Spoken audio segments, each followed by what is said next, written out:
تو یہاں بھی وَاتَّبَعُوا مَا تَتْلُو الشَّيَاطِينُ، یہ آیتیں اس وقت تک سمجھ میں نہیں آئیں گی جب تک کہ پورا واقعہ نہ ہو. تو حضرت سلیمان علیہ السلام کے دور میں اللہ تعالیٰ نے بابل شہر میں 2 فرشتے اتارے تھے لوگوں کو جادو سکھانے کے لیے. ان کا مقصد یہ تھا کہ جب بھی نبی آتے تھے تو ظاہر معجزے ہوتے تھے ان کے پاس، تو بہت سے لوگ کنفیوز ہوتے تھے کہ بھئی جادو میں اور معجزے میں کیا فرق ہے، کیونکہ جادوگر بھی کرتب دکھاتے ہیں. آپ نے دیکھا ہوگا جو میجک شو یوٹیوب پر ہے نا، ٹانگیں کاٹ کے الگ کر دی، بعد میں ٹانگیں آپس میں جوڑ دی. لوگ کہتے ہیں واہ واہ بھائی، یہ نظر کا دھوکہ ہوتا ہے، حقیقت نہیں ہوتی ہے. لیکن عام آدمی کو تو نہیں پتہ چلے گا نا کہ حقیقت کیا ہے اور نظر کا دھوکہ کیا ہے. تو اب اللہ تعالیٰ نے ان لوگوں، اب جو انبیاء جب آتے ہیں تو وہ جادو نہیں ہوتا، وہ معجزہ ہوتا ہے. وہ حقیقت میں، وہ اگر ٹانگیں کٹ رہی ہوں گی نا، حقیقت میں کٹ رہی ہوں گی، جوڑ رہی ہوں گی تو حقیقت میں جوڑ رہی ہوں گی. تو پبلک کنفیوز ہو سکتی تھی کہ بھئی یہ جادو کیا ہے اور معجزہ کیا ہے. تو اللہ تعالیٰ نے بنی اسرائیل پر یہ رحم کیا کہ جادو اور معجزے کا فرق بتانے کے لیے فرشتے نازل کیے، وہ فرشتے تاکہ انسانوں کو جادو سکھائیں. اور ان فرشتوں نے ان کو بتا دیا کہ یہ جادو ہم تمہیں سکھا رہے ہیں، اس سے غلط استعمال مت کرنا، ہم ایک آزمائش ہیں. آزمائش کا مطلب جب ایک چیز دی جاتی ہے تو اس میں تمہاری آزمائش ہے کہ تم اس کو صحیح استعمال کرتے ہو یا غلط. صحیح استعمال کیا ہے کہ جب نبی معجزہ لے کر آئیں گے تو تمہیں پتہ چل جائے گا فوراً کہ یہ جادو نہیں ہے بلکہ یہ کیا ہے، معجزہ ہے، لہٰذا اس نبی پر ایمان لے کر آؤ.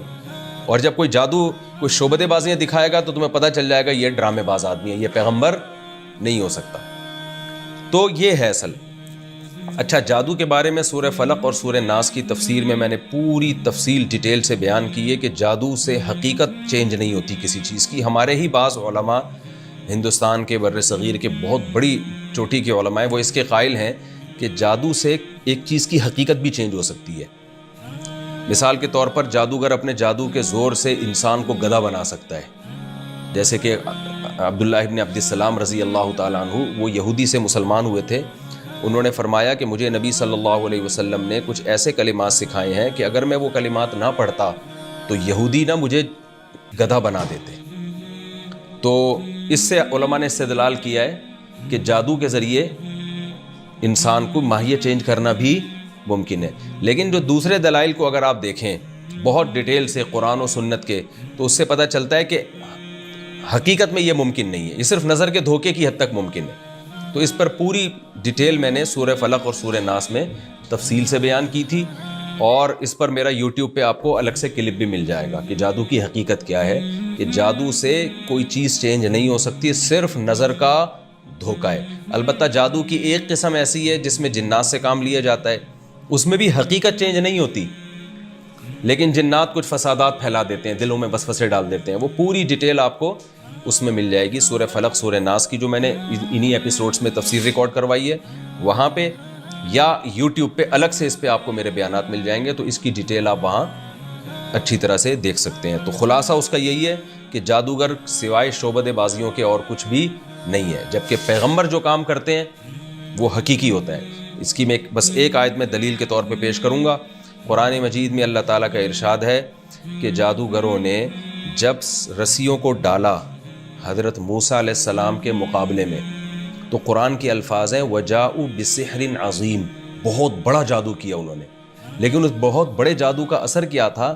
يُخَيَّلُ إِلَيْهِ مِن سِحْرِهِمْ أَنَّهَا تَسْعَىٰ، لوگوں کو دیکھنے میں ایسا لگا کہ یہ سانپ بن کے دوڑ رہی ہے.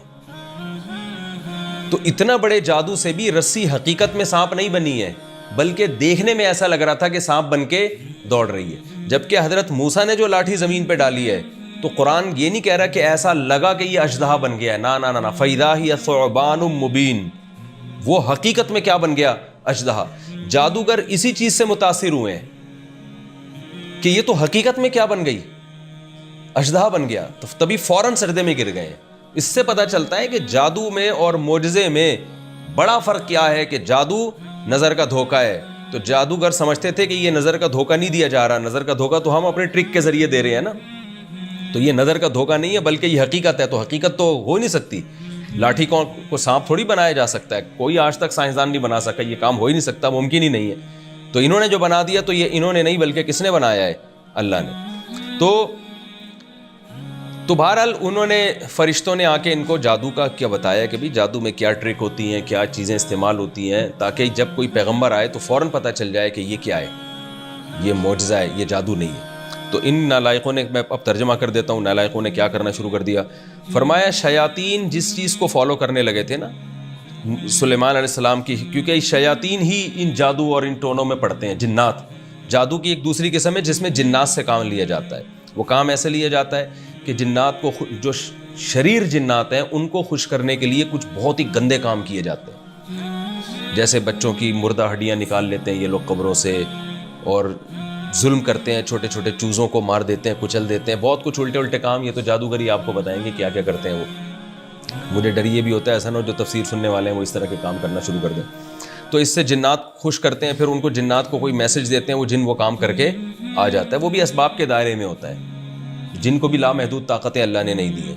تو ان چیزوں کے ظاہر ہے شیاطین اور جنات فالو کرتے ہیں. تو اللہ فرماتے ہیں کہ انہوں نے وحی کی تعلیمات کو چھوڑ کر جادو اور شیاطین کی تعلیمات کو فالو کرنا شروع کر دیا. جادو کا فن تو ان کو سکھایا گیا تھا محض ایک فن کے طور پہ. تو اب جو اصل چیز تھی تورات وہ چھوڑ دی, اور پیچھے کس کے پڑ گئے؟ ان چیز کے جو شیاطین اور جنات کا جو کام ہے اس کے پیچھے پڑ گئے. فرمایا وما کفر سلیمان, حالانکہ سلیمان نے کبھی کفر نہیں کیا. یہاں جادو کو کفر سے تعبیر کیا گیا ہے, اس لیے تعبیر کیا گیا ہے کہ قرآن و سنت کی اصطلاح میں کفر دو معنوں میں استعمال ہوتا ہے. ایک کفر اکبر جو حقیقی کفر ہے, اور ایک کفر اصغر. حقیقی کفر کیا ہے؟ اللہ کا انکار کرنا, غیر اللہ سے مدد مانگنا, یہ حقیقی کفر ہے. اور ایک کفر اصغر کیا ہے کہ اللہ کی ناشکری کرنا. جیسے حدیث میں آتا ہے نا جو نماز چھوڑ دے اس نے کفر کیا. تو یہاں ہم کفر سے کیا مراد لیتے ہیں؟ بھئی ناشکری کی اس نے. تو قرآن میں یہ کفر دونوں معنوں میں استعمال ہوتا ہے. لیکن فقہا کی ٹرم کیا ہے؟ اصطلاح میں کافر اسی کو کہیں گے جو حقیقت میں کافر ہو, ورنہ عمل کے لحاظ سے تو بہت سے مسلمان بھی کافر ہیں نا. کافر کا مطلب ناشکرے ہیں. تو اس لیے قرآن میں کفر کے دونوں معنی استعمال ہوتے ہیں. تبھی قرآن میں آتا ہے وَمَن لَّمْ يَحْكُم بِمَا أَنزَلَ اللَّهُ فَأُولَٰئِكَ هُمُ الْكَافِرُونَ, جو اللہ کے فیصلوں پر فیصلہ نہ کرے وہ کافر ہیں. تو اس لحاظ سے تو ہماری ساری عدالتیں کافر ہو گئیں, ٹھیک ہے نا. کون قرآن و سنت پہ فیصلہ کر رہا ہے؟ تو یہاں بھی کافر سے کیا مراد ہے؟ ناشکرے لوگ ہیں. تو یہاں بھی اللہ فرماتے ہیں سلیمان نے کفر نہیں کیا. تو اگر کفر سے حقیقی کفر مراد ہے تو اس سے وہ جادو مراد ہے جس میں انسان شرکیہ کلمات پڑھتا ہے. تو سلیمان علیہ السلام یہ جادو نہیں کیا کرتے تھے. اور اگر اس سے چھوٹا کفر مراد ہے تو اس کا بھی یہی مطلب ہے کہ اگر جادو میں شرک نہ بھی ہو تو بھی وہ کیا ہے؟ حرام اور گناہ کبیرہ ہے. جادو جب کیا جاتا ہے نا تو اس میں کبھی شرکیہ کلمات کہے جاتے ہیں, کبھی شرکیہ کلمات نہیں ہوتے. تو دونوں قسم کے جادو اسلام میں حرام ہے. چاہے وہ شرکیہ کلمات والے ہوں, اس سے تو کافر ہو جائے گا انسان, اور شرکیہ کلمات نہیں ہیں تو اس سے کافر تو نہیں ہوتا لیکن کبیرہ گناہ کا مرتکب ہوتا ہے. اور تمام علماء کا اس پر اتفاق ہے کہ جادوگر کی سزا اسلام میں قتل ہے. تبھی سعودی عرب میں یہ سزا نافذ ہے. وہاں کوئی پتہ چل جائے نا جادو کرتا ہے فوراً اس کی گردن اڑا دیتے ہیں. فرمایا وَلَٰكِنَّ الشَّيَاطِينَ كَفَرُوا, جنات تھے الٹے کام کرتے تھے, يُعَلِّمُونَ النَّاسَ السِّحْرَ, جو لوگوں کو کیا سکھاتے تھے؟ جادو. تو یہ جنات سے بھی انہوں نے جادو سیکھنے, یہ جو شیاطین سے ان لوگوں نے جادو سیکھنا شروع کیا. اور دو فرشتوں کو بھی اللہ نے نازل کیا. تو جنات سے تو جادو انہوں نے خود سے سیکھنا شروع کیا, جو شر ظاہر ہے وہ تو شر کا ذریعہ بنا. اور فرشتوں سے جو جادو سیکھنا شروع کیا وہ اللہ نے ان آزمائش کے لیے بھیجے تھے تاکہ ان کو جادو اور معجزے کا فرق پتہ چل جائے. فرمایا اور اس چیز کو بھی فالو کرنا شروع کیا انہوں نے جو دو فرشتوں پر نازل کی گئی بابل شہر میں, ہاروت اور ماروت. وما يعلمان من احد, چونکہ یہ فرشتے تھے تو یہ جب بھی کسی کو جادو سکھاتے تھے تو یہ کہتے تھے انما نحن فتنۃ, ہم محض ایک آزمائش ہیں, فلا تکفر, آپ نے کفر نہیں کرنا. کیا مطلب؟ اس جادو کو استعمال نہیں کرنا ہے, جادو کو استعمال نہیں کرنا. یہ جادو کرنے کے لیے نہیں بتایا جا رہا, حق اور باطل میں فرق کے لیے سکھایا جا رہا ہے.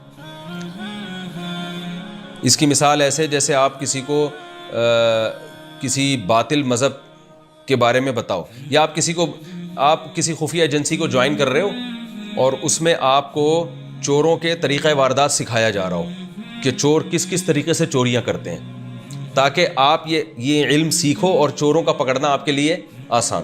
آپ نے وہ جب 20 طریقے چوری کے سیکھے تو آپ نے کہا زبردست یار، اب میں تو باقاعدہ چوری کا ایک ڈپارٹمنٹ کھولتا ہوں، ادارہ کھولتا ہوں، ٹھیک ہے نا، اور اس میں اب تو میں چوروں کو اسپیشلسٹ بنا سکتا ہوں۔ آپ نے اپنا پورا بزنس شروع کر دیا اس پہ۔ تو یہ کہا جائے گا کہ آپ کو جس مقصد کے لیے یہ علم سکھایا گیا تھا، آپ نے اس کو غلط چیزوں میں استعمال کرنا شروع کر دیا۔ اللہ فرماتے ہیں وما یعلمان من احد، وہ فرشتے ہر ایک کو یہی بتایا کرتے تھے انما نحن فتنۃ، ہم محض ایک آزمائش ہیں، فلا تکفر، آپ نے کفر نہیں کرنا۔ فیتعلمون منہما، ان کم بختوں نے کیا کیا کہ ان فرشتوں سے وہ چیز سیکھنا شروع کر دی ما یفرقون به بین المرء وزوجہ، کہ جس کے ذریعے میاں بیوی میں جدائیاں ڈالی جاتی ہیں۔ ان کو اب جادو کے طریقے آ گئے تھے، تو جادو کے ذریعے سے میاں بیوی میں طلاقیں ڈلوانا۔ تو فسادی لوگوں کو شادیاں کرانے کا شوق کم ہوتا ہے، طلاقیں ڈلوانے کا شوق زیادہ ہوتا ہے۔ اب اس سے آپ کو میری فضیلت کا بھی اندازہ ہو گیا ہوگا کہ میں شادی پر بہت تفصیل سے بیان کرتا ہوں۔ تو اللہ نے طلاق کو برا عمل قرار دیا ہے۔ اس سے خود بخود پتہ چلتا ہے کہ ایک چیز اگر بری ہے تو اس کی اپوزٹ کیا ہوتی ہے؟ اچھی ہوتی ہے۔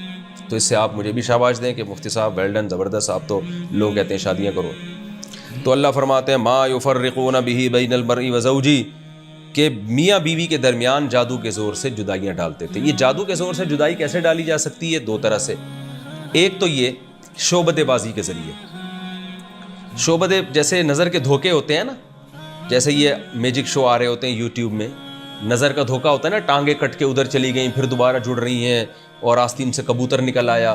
تو نظر کا دھوکا کر کے بیوی کو ایسی چیز دکھائی جا سکتی ہے جس سے وہ شوہر کے بارے میں غلط فہمی کا شکار ہو جائے، حالانکہ وہ شوہر نے وہ کام کیا نہیں ہوتا، لیکن عورت کو نظر کا دھوکا ہوتا ہے۔ بھئی ایسا منظر دکھا دیا، وہ حقیقت میں نہیں ہے، کچھ کنفیوژن پیدا کر دی۔ یا بیوی کے بارے میں شوہر کو ایسا منظر دکھا دیا، وہ حقیقت میں نہیں ہے لیکن شوہر کو نظر کا دھوکا ہو گیا، کچھ ایسا اس نے سین بنایا کہ اس سے شوہر کے دل میں بیوی کے بارے میں غلط فہمیاں پیدا ہو گئی۔ یہ بھی طریقہ ہے۔ دوسرا مسمرزم بھی جادو کی ایک قسم ہے کہ دماغ کو جو ہے نا کیا کر لیتے ہیں، مسمرزم کے ذریعے قابو کر لیتے ہیں، پھر اس دماغ میں اپنی مرضی سے خیالات ڈالے جاتے ہیں، تو اس طرح سے بھی غلط فہمیاں پھیلائی جاتی ہیں۔ اور تیسرا طریقہ جادو کے ذریعے، جنات کے ذریعے بھی کام لیا جاتا ہے۔ وہی جو میں نے آپ کو بتایا کہ وہ کچھ جنات کو خوش کرنے کے لیے کچھ الٹے کام کیے جاتے ہیں، پھر ان کو کوئی میسج دیا جاتا ہے، پھر وہ جنات جا کے غلط فہمیاں پھیلانا شروع کر دیتے ہیں۔ سمجھ رہے ہیں؟ اس لیے میاں بیوی کو چاہیے کہ آپس میں جو ہے نا ایک دوسرے سے بلا وجہ بدگمان نہ ہوا کریں۔ چھوٹی موٹی چیزوں سے لوگوں کا کام کیا ہوتا ہے؟ لڑوانا ہوتا ہے۔ تو وہ اپنی ضرورت کو دیکھ کے، بلکہ میں تو لوگوں کو یہ مشورہ دیتا ہوں کہ میاں بیوی کو چاہیے کہ اپنی ازدواجی زندگی میں کسی تیسرے کو گھسنے ہی نہ دیں، کسی کو بھی دخل اندازی کی اجازت نہ دیں، حتیٰ کہ اپنے قریبی ترین رشتہ داروں کو بھی نہیں۔ تو کامیابی زندگی گزرے گی۔ آپ نے کسی کو زیادہ لفٹ کرانا شروع کر دی تو خیر کا آج کل غلبہ کم ہے، شر کا غلبہ مارکیٹ میں زیادہ ہے۔ وہ الٹی باتیں کر کے آپ کے گھروں کو کیا کر دیں گے؟ فساد ڈلوا دیں۔ تو اس آیت سے بھی پتہ چلتا ہے کہ یہ کوئی اچھا کام نہیں ہے۔ اللہ فرماتے ہیں میاں بیوی میں لڑوا دیا کرتے تھے اور طلاقیں دلوا دیا کرتے تھے۔ وما هم بضارین بہ من احد الا باذن اللہ۔ اب ایک اشکال کا جواب ہے کہ اچھا جادوگروں کے پاس اتنی طاقت ہوتی ہے کہ طلاقیں بھی ڈلوا دیتے ہیں، تو پھر تو اب لوگ تو جادوگروں کو بڑا پروٹوکول دیں گے نا کہ یار جیسے مرضی ہیں لیکن پاور بہت ہے۔ تو اللہ فرماتے ہیں کوئی پاور نہیں ہے، اللہ کا اذن ہوتا ہے بعض دفعہ تو جادو کامیاب ہو جاتا ہے، تو اس میں اللہ کے ارادے کا دخل ہوتا ہے، اس لیے ان کو زیادہ پاورفل سمجھنے کی ضرورت نہیں ہے۔ دیکھیں ہر کام اللہ کے اذن سے ہوتا ہے نا، لیکن ہر کام میں اللہ نے یہ نہیں بتایا کہ اللہ کے اذن سے ہوتا ہے، ہوتا تو ہے۔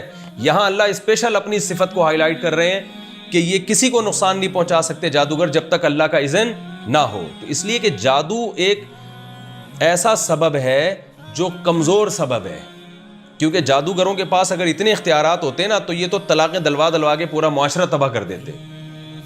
اور سیاسی لوگ جادوگروں کے پاس جاتے کہ اپوزیشن کو نیچے گرانا ہے، تو جادوگر کو اتنے پیسے دیے، اس نے عمران خان پہ کر دیا، عمران خان جادوگر کے پاس گیا، اس نے نواز شریف کو کر دیا، پھر تو یہ تو سارا نظام کیا ہو جاتا دنیا کا تل پٹ۔ تو اللہ فرماتے ہیں ان میں اتنی پاور نہیں ہے، ہاں یہ شر پھیلانے کی کوشش کرتے ہیں، تو بعض دفعہ اللہ کی مشیت شامل حال ہو جاتی ہے، اور اس میں اللہ کی حکمتیں ہوتی ہیں جو اللہ ہی بہتر جانتا ہے، کیونکہ دنیا میں شر بھی اللہ نے رکھا ہے اور خیر بھی۔ تو شر بھی اللہ کی مرضی سے میری مراد مشیت سے، شر پہ اللہ خوش تو نہیں ہوتا، لیکن شر اللہ کی مشیت اور ارادے کے بغیر ہوتا نہیں ہے. جیسے قرآن مجید میں اللہ کا ارشاد ہے ان تکفروا، اگر تم کفر کرو گے تو وہ کیا ہے، نہیں، ان تشکروا یرضہ لکم، اگر شکر کرو گے تو اللہ اس پہ خوش بھی ہوگا، اور کفر کرو گے تو کفر ہو تو جائے گا لیکن اللہ اس پہ خوش نہیں ہوگا. تو کفر ہونے تو دیتا ہے اللہ تعالیٰ.